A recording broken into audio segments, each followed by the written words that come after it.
So hello everyone and welcome to the virtual forum Mindfulness. My name is Jonathan Franklin and I work in community affairs and engagement for the Los Angeles Rams. I'm excited to have a discussion with leading experts in the field of mental health and sports performance. As we know, 2020 has been a surprise to many of us, especially those within the high school sports community. With distance learning and with those football seasons being delayed, that has removed many outlets for young adults, creating environments of isolation, which has led to rises in anxiety, depression, and stress. Today, we will dive into a conversation with our panelists here today to discuss mental health. And as we begin our discussion, I'd first like to invite each of you to introduce yourself, a brief job description, and give our audience context of your responsibilities, and Sam, currently where you're at as well. But Dr. Hastings, let's begin with you. Thanks, Jonathan, and happy to be here and contribute. This is such a prevalent topic of discussion right now.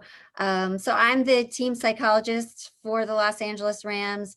I help support players and coaches with anything from mental health issues to performance-based issues, injury recovery, and mental and emotional rehab.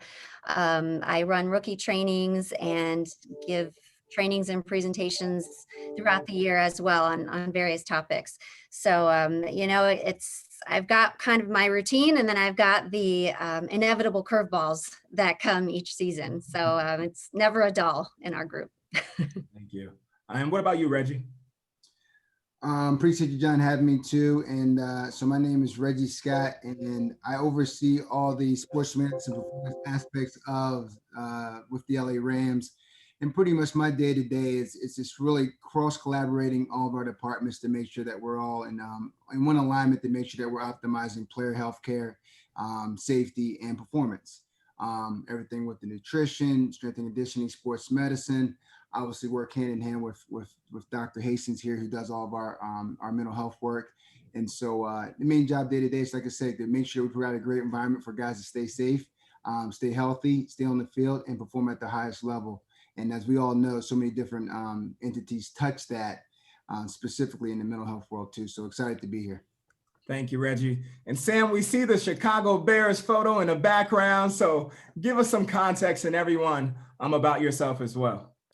Absolutely. I'm a little bit of the odd duck for the group. My name is Sam Macho. I'm an NFL linebacker. I'm a free agent now, but most recently with the Chicago Bears for 4 years, and also Tampa Bay last year, and Arizona Cardinals 4 years before that. So I've played 9 years in the NFL, and my journey is a little bit different. Like I said, last year I was with Tampa Bay, and throughout my career, I've just seen what it's like, right? I work with Dr. Gloria Balage, who was a sports psychologist for the Bears, very closely, just from a player's perspective of what it's like to be on the field, in the classroom, in the trenches, and then dealing with some of these issues that we're talking about. My dad is a psychologist, so understanding a little bit of that aspect as well. And also have a book that actually just is coming out October 13th. So it just got out, and it pretty much deals with a lot of these issues. It's titled "Let the World See You: How to Be Real in a World Full of Fakes," and it talks about how we hide and why we hide in some of these issues. So I couldn't be more excited to be on with you all today. So great to have each of you and dive more into the work that you're doing, and even Sam talking about your book as well. Dr. Hastings, beginning with you, mental health has been at the forefront of conversation throughout media outlets, influencers stating public comments, and organizations even encouraging openness with employees. Can you share what anxiety and depression is? Yes, and they're probably the two most common things that I see in my clinical work. And I think that there are some stereotypes about those two particular diagnoses that are accurate, and there are some that are not. When it comes to anxiety, you've got your typical worry, and everybody feels anxiety at some point. And anxiety is not necessarily a bad thing. It's especially for athletes. It's good to have some anxiety. It's probably better characterized as that nervous energy that you talk about, and can actually enable you to have a peak performance, as long as it's just the right balance of that. You know, too little, you may not have enough motivation and energy, and too much, you'll just be overwhelmed and flooded. So you don't want it to debilitate you, but when you feel like it is, and when it becomes overwhelming to where it's distracting, or it's consuming all of your thoughts and sapping your energy and causing you sleep difficulty to where you're either having trouble falling asleep or you're waking up in the middle of the night and can't fall back, that's when it's problematic. And, you know, some people have anxiety over one particular issue or one area, whereas others have kind of a general anxiety that's kind of just always there all the time. So that's kind of what distinguishes, you know, adaptive anxiety to from that really debilitative, problematic anxiety. Depression is, you know, when I say that there are some misconceptions, that's one where there are some, you know, people who experience depressive feelings or symptoms don't necessarily have the diagnosis of depression. And again, you know, everybody feels depressed at times. That's normal, and no emotion lasts forever. You know, there's a constant up and down continuum of all feelings. But it's when you really feel stuck, and there's not necessarily an identifiable trigger for that. It's this pervasive, just lack of energy or constant fatigue or a dramatic change in appetite, sleep habits, weight. Um, Sometimes it can be noticeable by others to where they notice a shift in your functioning. A lot of people withdraw just from social interactions, or are different in various settings, work, school, athletics. And sometimes other people don't notice, and it's something that the person can cover up very well. It may come across as irritability, not just sadness or tearfulness. Often when it's really severe, it's not so much the sadness that you feel. It's more of an absence of anything. It's a numbness. It's a lack of feeling or ability to experience emotional changes. Thank you so much for going into detail about those two, Dr. Hastings. And you mentioned the misconception. So can you elaborate more on how can someone identify if they may be experiencing anxiety or depression? Yeah, I mean, I would say kind of like I was mentioning, in terms of someone else may point it out that, you know, you don't seem like yourself. Is anything going on? Sometimes a person, especially with depression, recognizes it more in retrospect. You know, with the diagnosis, you have to have some of those symptoms for a prolonged and constant period. So most of the day, most days of the week. For a major depressive disorder, that has to be for at least a 2-week stretch. So, you know, you kind of just feel out of character. It can almost feel like an out of body experience sometimes, in terms of how you might do something that in the past has always brought you joy, or you've always been able to engage in, and for some reason that you can't put your finger on, you're just not able to. And with anxiety, it's you just feel restless. You can't settle in. You're not quite ever comfortable. Your mind is never really focused on what it's supposed to be on. And again, you may not be able to identify that as anxiety yourself right away, but you just feel off in that sense. Thank you. Thank you so much for sharing that. And Reggie, you work with RAM players and coaches on a consistent basis. Can you share the effects that anxiety and depression can have on coaches and athletes? Absolutely. You know, as Carrie said, it can definitely affect performance directly. We see it all the time. Obviously, really key components for us speaking on Sunday is making sure that from a sleep deprivation standpoint, make sure people are sleeping appropriately. Obviously, I think fueling and hydration and eating is so important. And obviously being able to tactically, be on your P's and Q's, as Sam knows, in terms of all the information that these guys have to absorb and be prepared for. You're talking about from a coach's standpoint and from a player standpoint, peeking in on Sunday. And exactly what Kerry said, all those things can be affected when you're dealing with some anxiety, stress, or some depressive type emotions that you deal with, that those things are directly affected, which correlate to performance. So we look at those things, we try to grab them early. I think it's really, really important. And, I think it's awesome, the vulnerability of what mental health has gotten to over the past few years in terms of people talking about it, people being okay about it, people speaking about it, which really allows us to hit this thing early too. Because I think the other thing about just within performance is a little bit what she said earlier about it being a little bit hidden. I think people in our world, Jonathan, we're really thought to sometimes the way we feel it's okay to be tired. It's okay to grind through the grit, right? We kind of got this concept of we just got to keep pushing. And that's not always the case. Sometimes what you're feeling, it can be helped, and we can put you in a good environment to be more successful in some of these areas of how you feel. And so I think that's really critical too, not to miss on what this is in our settings and how guys feel that it can be a little bit of a hidden gem that you really have to be able to recognize and, be able to talk to somebody about, not just think that I feel bad and it's just because I'm not, I'm just in the grind of football. I'm in the grind of sports, what a lot of us athletes and people in sports kind of do. If that makes sense. No, absolutely. It's so important to be able to recognize where you're at. Sam, it can be tough to be seen outside of an athlete, let alone seeking help regarding mental health. Can you talk about the power of embracing you, the person, and steps you have taken to seek help and to develop emotional and social intelligence? Absolutely. Well, played for the Bears for 4 years, and one of my closest confidants on the team was our sports psychologist.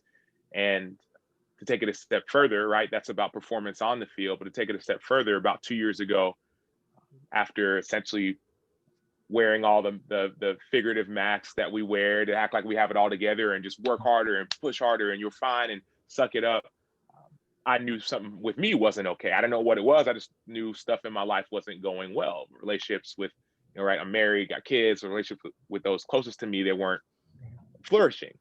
And not only were they not only were they not flourishing, but they were also, it seemed like they were going down the drain. And I actually talked with a friend, and he recommended I talk to a counselor, a therapist. And so I did, talk about this journey of a pro athlete or even an everyday athlete, whoever you are, going to seek help. So I talked with this counselor, and he asked me a question, and Dr. Hastings, I'm sure you can resonate with some of this, but with all of this really, but he said, Sam, what do you do when you get angry? Was the question that he asked me. And my response was, well, I try not to get angry. And then he asked again, he said, well, Sam, everybody gets angry. So what do you do when you get angry? And the next thing I knew, I found myself in tears. I'm 6'3", 260 NFL linebacker in tears. But as I started taking off this figurative mask and coming out of my hiding, he looked at me, this counselor, this therapist looked at me and he said, hey, Sam, almost like as if he tapped me on the shoulder and said, it's nice to see you. And I had a friend who a week earlier, the one who told me to talk to this counselor, he had said the same thing a week earlier, it's nice to see you. Well, the next day, after sitting with the counselor and going to training camp, we reported to training camp the next day, I decided to show who I really was in front of some of my teammates. I was sitting down, and I'm saying this to some of our athletes who are listening, who are going through whatever you're going through. I was sitting down in the locker room, and one of my teammates saw me and he said, hey, Acho, my last name is Acho, Sam Acho. He said, Acho, are you good? And we all know what it's like to act like things are okay and to say, yeah, I'm tired or it's been a long day, but I knew I wasn't good. And instead of lying about it, instead of pretending, instead of making up an excuse that wasn't true, I looked at him and I said, you know what? I'm not doing good. I'm not doing okay. And his response, this is my teammate now, NFL, this guy's a defensive tackle, about 6'5", about 320 or so. He looked at me and he said, hey, Sam, you got to let that out. Whatever is going on the inside, whatever you're dealing with, You cannot keep it to yourself. You have to let it out. So I did. And now in front of my teammates in the locker room, now I started seeing the tears start to fall again. Another teammate walked in, he saw me and in my, I guess, dejected mood, and he decided to change the locker room playlist. Sometimes you need a good friend. Sometimes you need a good friend. He changed the locker room playlist from whatever was bumping on the speakers to some songs about, like, and I'm a man of faith, so songs about God's love for me and songs like these, kind of like almost like the songs to uplift me. And all of a sudden I saw the tears really start to fall. And this other teammate looked at me as if he figuratively tapped me on the shoulder and he said, "Hey, Sam, it's nice to see you." And so the journey for me as a NFL linebacker going on my 10th year of being seen for who I really am, the ups and the downs, the good and the bad, has been a journey of freedom. But that freedom, as Dr. Hastings would allude to, and is in the world, letting colleges at the time, Dr. Gloria, letting her see me, letting my teammates see me, my friends, this therapist, a friend outside of the game, letting them see the real me and sharing with them what was really going on. That's when the freedom began. Thank you so much, Sam, for your vulnerability there. And to follow up even more, speaking of vulnerability, you had lost a friend and a mentor, which you had quoted, which led you to understand that you were doing things all wrong. For many student athletes and coaches, they have lost their unexpected season during the fall. Self-esteem is low and they're adjusting to something that they never had to before. Can you share about that moment and how did you manage to use a significant loss in your life to motivate you to become a better you? Yeah, well, you're giving away the book now, Jay Frank. But if y'all wanna, yeah.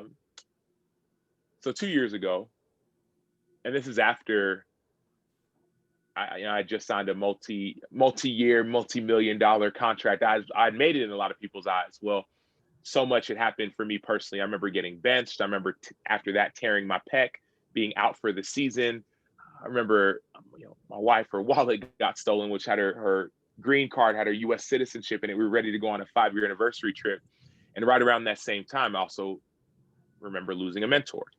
And he was my next door neighbor from my time with the Arizona Cardinals, about 70-year-old man named Jerry. And I would always go to his house and just sit and listen and learn from him. He was a mentor, he was a friend. And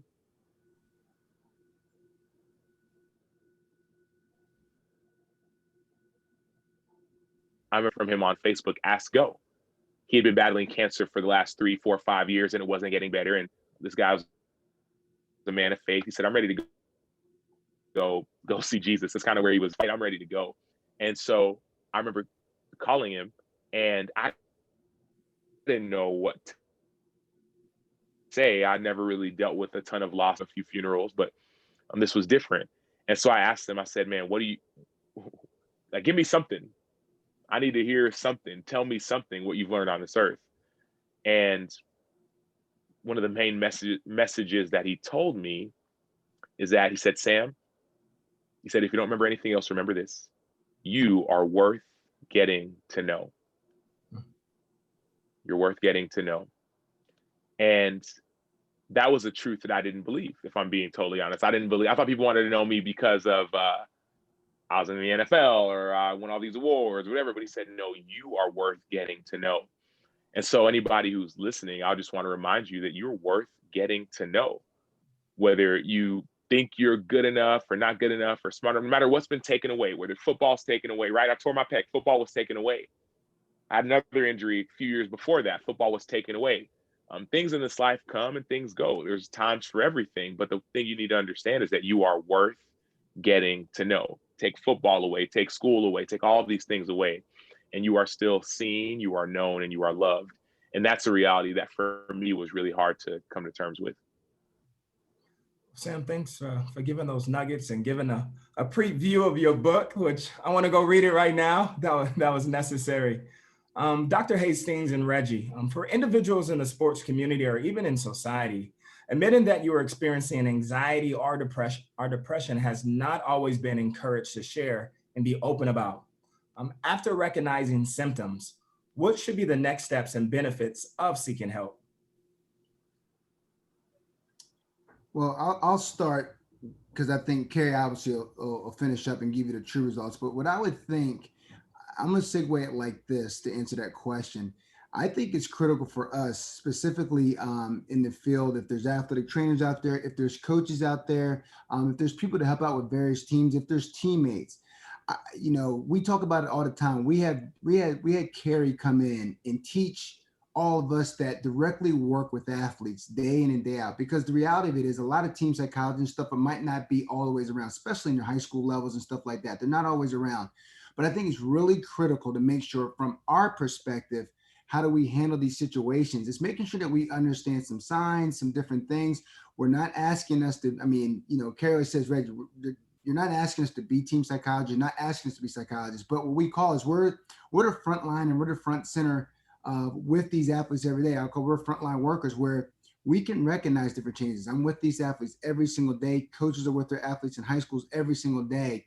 And I love what Sam said is, it's so important to have relationships. It's so important to understand who people are and how they tick. Get to know people for who they are outside of even football, because I really think that's really critical for when it comes to recognition, potential mental health issues. And if that is the case, I think that vulnerability and creating an environment for people to feel comfortable to talk to you is so critical for success on treating this. Because if I can do that and somebody can sit down and say, I don't feel good right now, but anything specifically, that they had that comfort, that they're comfortable enough to come to me and communicate that with me about it, there's a better chance of seeking help, right? There's a better chance of me than to get that, recognize that, and get that to experts like Dr. Hastings, right? And so I would say from my perspective on treating that, for me is, okay, I'm not the expert in treating that, but what I can be the expert in is creating an environment of vulnerability, creating an environment of relationships, creating an environment to make sure that people are comfortable enough to hopefully come to me. That one person is comfortable enough to come to me that I can be able to help them and say, hey, I know somebody like a Carrie Hastings that can truly help you. So that's, to me, probably one of the most critical things that I can do. And I think Dr. Hastings can kind of dive into more of the specifics on those treatments, if that makes sense. Thanks, Reggie. Yeah, I 100% agree. And I think that it doesn't have to be kind of this, one choice, one resource and assuming or expecting everyone to take the same route there, or even seek out the same resource. And I think that's the beauty and what our organization offers is, I'm one of many, and different players have a different comfort level with not just different people, but with the resources themselves. So some people love coming to talk to me. Some people love talking to our director of player engagement, who's very in touch with the players. Some people love talking to Reggie in the barbershop, and our team pastor. I mean, it's really a wealth of things they have to choose from, and sometimes they'll elect to use those resources. Sometimes they're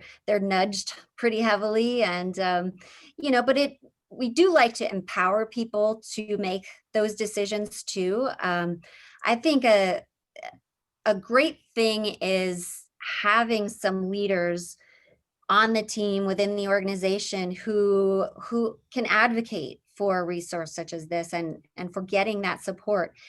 And whether that's team leaders or people, we had some guys this year who came forward on their own and said that they really benefited from spending time talking to me when they were having trouble, and they are happy to share that with their teammates. And I think that's made a difference in just kind of promoting that as being cool. And it's okay. As Sam was saying, here are these, big guys full of masculinity and testosterone. And in the old days, that would have been very taboo. But, I'm definitely seeing a change. I know Reggie is, and Sam, I know just by Sam being here and saying the things he's said, I guarantee you at least one, but probably many people who see this will seek support. I guarantee it. And that's what this is all about. It's just letting people know it really is okay. And when you take the most stereotypical example of maybe people you think would find it weak or be too proud or too cool or too macho to seek support, and that's being disproven, then that's what it's about. You know, it doesn't matter. Nobody else has to know. It's also a confidential resource that so people know it's safe, and you know, it's a non-judgmental, always accepting avenue for them to air out whatever's going on. That is so true. And we've been talking about how to identify and seeking help. Now, throughout these times, there can be potential triggers that can add to anxiety and depression. Are there any suggestions on what students and coaches should not do that might trigger those two? To Dr. Hastings and Reggie, open to either or. Mm-hmm. Do you want to start? If I could hop in on maybe not what not to do, but what to do in certain extents. Absolutely. If that's okay, just briefly. Like some stuff that's helped me a ton has been journaling. Writing has proved super cathartic for me, right? It's almost like a way to release some of these emotions. I'll start writing down just whatever's on my heart. I'll just name 3 quick things. Number 1, journaling, writing things down. Number 2, what I've learned, and Dr. Hastings, I'm sure will resonate with this, but I've learned to name my emotions, right? Almost having that emotional intelligence, say, man, I'm really feeling angry right now. Or really, I'm really feeling guilty or ashamed, right? Because I feel like once you name that emotion, you can grab a better hold of it and be able to decide what you'd like to do with it. You know, another deal has been, music, right? Listening to music, or even meditation, right? People call it prayer or meditation, right? Those are 3 things. I'd say writing, naming your emotions, and either music or meditation, praying, just saying, all right, what is going on? Slowing down. For me, that's helped prove that as positive things to do whenever some of these situations hit, dealing with life's kind of unexpected turns. That was great. Yeah, I think a couple of things, and a lot of it's really, I mean, Carrie does such a great job helping us out here and stuff like that. And I think one thing she always preaches is rhythm. You know, I think one thing you notice with this whole pandemic is it's totally, recreated our normalcy and rhythm. And so recreating a new rhythm and really trying to stay in routine, it's always healthy. And really staying in that routine and keep your mind occupied with all the isolation and, not being around your friends and stuff like that. Just creating a new rhythm, I think, is critical. I think 2 other things are important too. And I'll say this, I'll let Carrie talk, because I think she'll be once again, have more expertise in this area. But I would say also to surrender to your outcome. I think from a medical perspective speaking, what I mean by that is that, just be present where your feet at. I think this pandemic has caused so much fear and so much, it's brought so much anxiety on, what you read about, the social media stuff and things of that nature. So, you really have to just stay present. Not, you can't get too stressed out about the outcomes. This virus, yes, it's real. Yes, it's there. But there's great treatment. There's, and I'm speaking to everybody out there. There's great treatment. There's things we can do about it. And then also the last piece I will say to that, that's kind of off the rear, but I still think it's important in this moment in time, is what I've dealt with a lot of dealing with people that dealt with people that do get the virus right now. And I'm talking specifically in this moment, is that the guilt, what people feel when they get it, how they feel it's their fault, or are they going to pass it along? That is so far from the truth. And I really think it's important that if people are going through it with somebody that might have experienced it, or they have experienced it themselves, that it's really important to understand that it's not something they asked for. It's not something that we're trying to, you're trying to do to spread more. And you'd be surprised how many people feel like that. When the first thing I would say to people for sure out there is that, during these times, if that is a part of something that's in your life right now, to stay strong and not really get caught up in that, because it's not your fault by no means, for sure. Thank you. Yeah, and I completely agree. And Sam, I think you would make a really good psychologist, because everything that you said is pretty much exactly what I say to do in terms of naming it, always slowing things down. And I know, Jonathan, you asked, what shouldn't you do? So by the same token, you don't want to avoid, you don't want to pretend that those feelings aren't there, or assume that you'll be fine and you can deal with it, and you can go on as if it's not there and focus and perform and to the best of your ability. Because that's just not true. You may be able to get away with it for, a short period or a game or two, but it'll catch up with you. And you don't want to band-aid anything either. So, it can take some time, but it's just getting the wheels in motion. So you don't want to avoid it. Yes, you do want to develop that emotional vocabulary, because when you're used to avoiding, when maybe you've grown up that way and that was just how you did things, how your family did things, how your community did things, you just didn't talk about that stuff. Well, that's not your fault. You didn't learn how to talk about it. It's like learning to speak a new language. So you have to start there. And that's when it's helpful to work with someone to help you do that. Because, through the reflection, through narrating your experience, you start to gain some of those words, and you're able to then articulate what it is you're feeling, what you're going through. So, you want to, you don't want to avoid, you want to accept, that whatever's going on with you. And that's a form of mindfulness, kind of just staying in the present. So you don't want to dwell on the past too much. You don't want to get too far ahead of yourself into the future, or you can't deal with what's going on in the present. And, while all components of time are useful, you will be even less focused than you already were if you get too far ahead or behind in your thinking. So those are other things. And, and don't be too proud or self-judgmental to where you don't engage in help-seeking behavior. It's great. Thank you. Thank you all for sharing that. And Sam, you talked about identifying emotions and journaling. Can you share even more? How did you respond to stress during the season? And also now being a free agent, how are you managing your moments and responding to stress or anxiety if you face it as well? Yeah, well, y'all are asking me to be honest here, so I got to be honest. It was hard. It was really, really hard, both during football and after football. For me and anybody who's an athlete, oftentimes there are these expectations of perfection. And I think we all understand no one's perfect. So it's almost like seeming like I'm not meeting up. And then if I do meet up and exceed it, now all of a sudden I'm the best in the world. And then so if I don't mean, it's like it's the most uneven balance you could find. And so for me, what I learned, and Dr. Hastings just mentioned it, staying in the present, not getting worried about what's going to happen tomorrow, or just focusing on what I can control today. That was one piece while playing, I got more freedom from just saying, you know what, I'm not going to worry about film review. I'm not going to worry about the game. I'm just going to do what I can do. I'm not going to worry about what I did last week, focus on today. But then honestly, post, being a free agent, there's a transition post football. If you're anything, right? Losing a season, doing virtual school, there's a transition, and there's a period of mourning that we all go through. And so for me, it was really tough. A lot of times I catch myself mourning on Sunday mornings, right? I catch myself in tears. I'd be going to church but church, because I usually I'm playing on Sundays. And so I'm in the service and I'm crying and I'm like, what is going on? Or I'm getting angry at home with my wife and kids, getting mad, so irritable.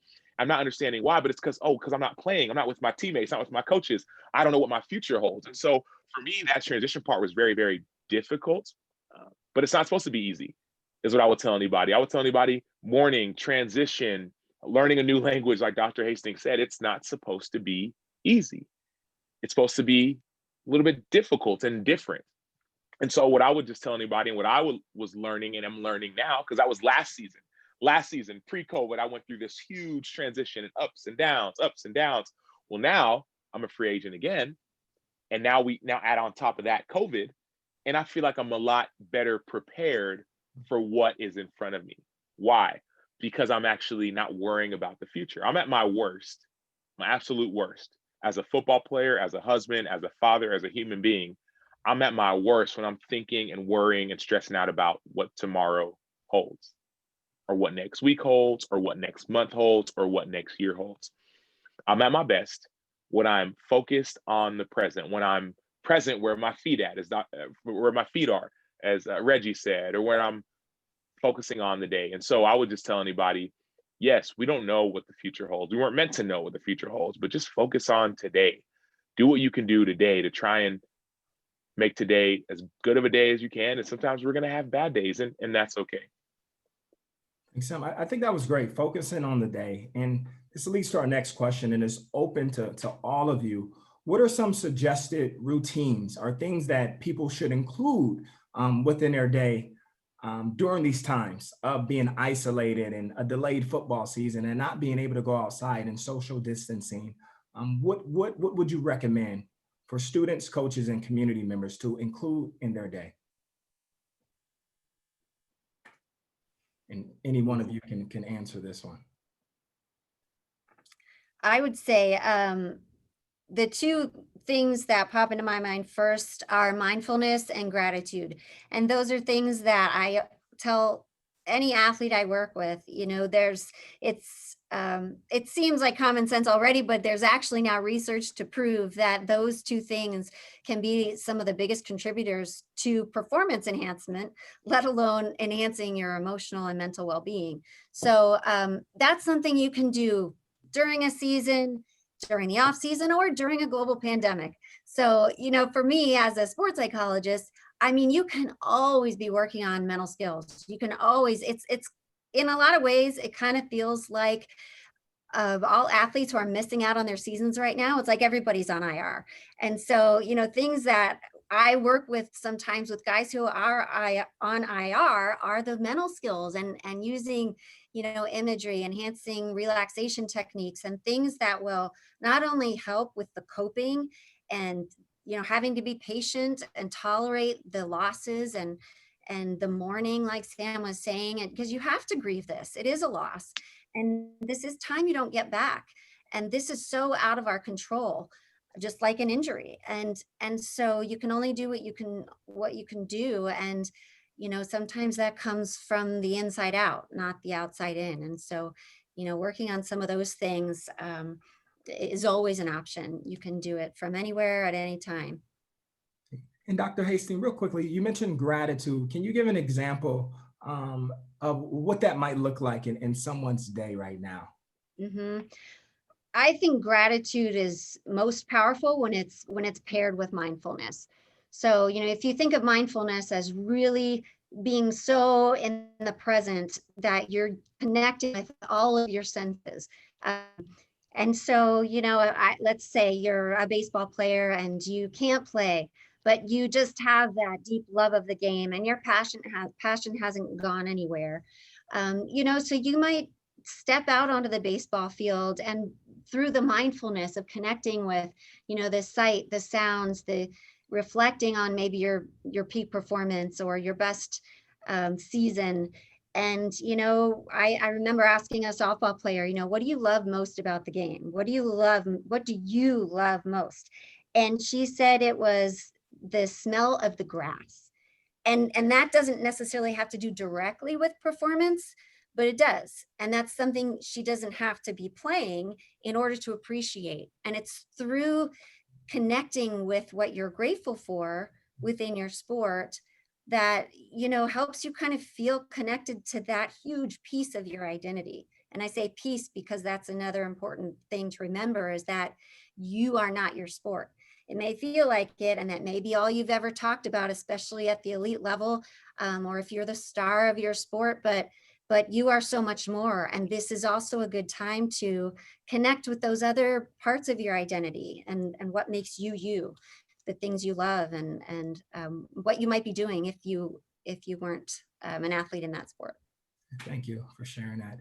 And before we end on our final question, Reggie and Sam, if you can leave any words of inspiration for community members, for high school student athletes, for coaches, what would you share with them for a time of inspiration as such right now?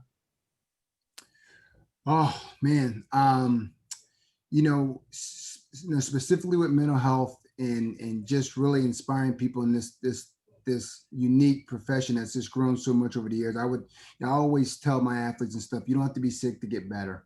I mean, I think that's probably one of the things I say so much, because, you know, you listen to Sam, and obviously Dr. Hastings spoke to so many different athletes over her time, that we're learning that you can really gain so much to really tap into this area. And so I would really push that to a lot of me people, that, hey, you don't have to be sick to get better. And the other word that comes up to me, just thinking of that, just to keep it simple, is vulnerability. The days of us being more vulnerable is so critical. I think it's so important for us to be open, to be able to speak about these things, talk about these things. And so those are my 2 words of wisdom. Let's be more vulnerable as we continue to move on. And trust me, it'll be really well received. As you can see, Sam's story, I think, is a great contribute to that. And then the other thing is just, you know, we don't have to be sick to get better. Let's continue to get better each and every day, especially during these times. You can better yourself in so many different ways, and let's take advantage of that, especially through this whole world of mental health. Thank you, Reggie. What about you, Sam?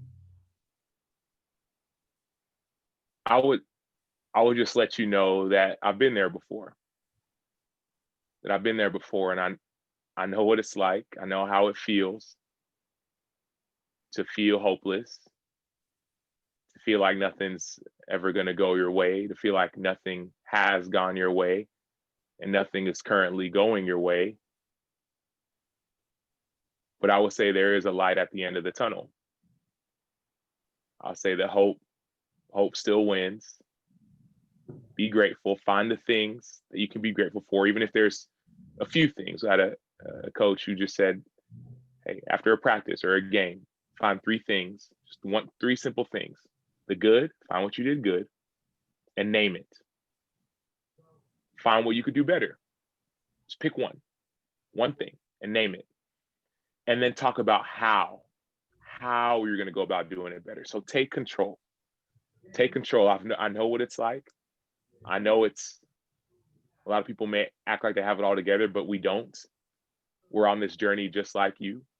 We're figuring it out just like you. We have our ups, we have our downs, but I would tell you it's going to be okay. Use me as a resource, right? Reach out to me. I'm available in any way, shape, or form. Reach out to me. Dr. Hastings, I know, can make herself available. Reggie, right? We are here for you. And so I've been there before, but it's going to get better. Thank you for that, Sam. And if anyone wanted to find your book and learn more about your story, because your words were so powerful, you have so much wisdom.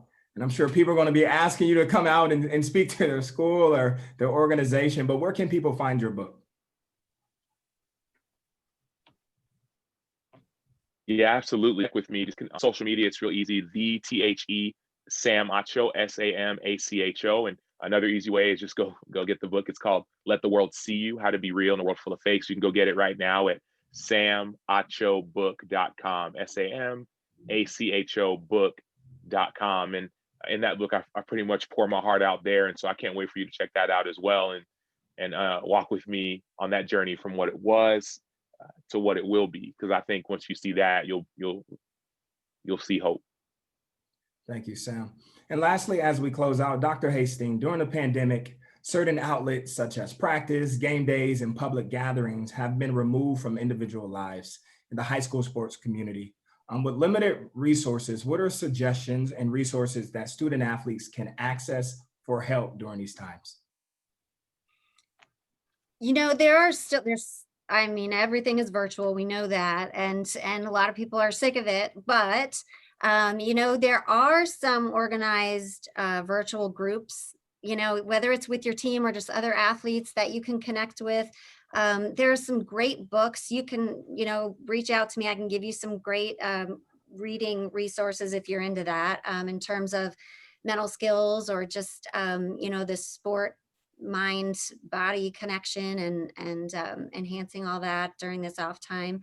But and just staying connected, you know, interpersonally. Like I said, I mean, I think that sometimes during a season when you're caught up with everything sport related, it's hard to put anything else first, and sometimes you shouldn't be, but this is an opportunity to really connect with those other sides of yourself, really enhance your interpersonal relationships and use them as resources. You know, build your resilience, use this opportunity to grow, whether it's through journaling or something expressive. But that's a good way to kind of get things from the inside out, and that can serve you later, whether you're going back to sport or just later in life. So there are lots of ways to use various resources depending on what you find helpful. Thank you. Well, thank you all for taking the time. This was powerful, full of vulnerability, expertise, knowledge, and wisdom that's necessary for just all community members throughout these times, these tough times within this pandemic. So thank you all for viewing. Bless you all, and go Rams.